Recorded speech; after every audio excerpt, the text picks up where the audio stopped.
Нека Бог да ни помогне да разберем, че всички погрешни действия, които вършим, че са благодат за нас, за да ни покажат, че все още има част от плътското там и че тази плът е нашия враг. И този враг искаме да го убием, искаме да се отървем от него. Имаме кръста, на който можем да го разпънем и да го заменим с истината. Всичко, което поставим на кръста, ще бъде заменено от Святия Дух с истината, че аз съм Божие дете. И така нашия живот може да бъде възстановен и можем да живеем със свободна воля. Въпреки че сме на земята, ще можем да живеем като Исус, като Илия, като Енох. И когато сме живели достатъчно по този начин, Бог ще ни вземе в своето царство, без да видим смърт, когато Той дойде.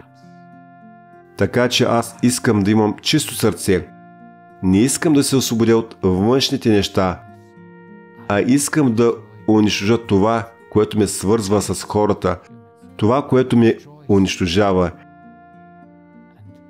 И искам да имам ново сърце, нов дух, чрез който моят дух ще може да се свърже напълно с доверие и вяра в Бога. Надявам се, че и вие искате същото. Нека го направим чрез вяра. Амин.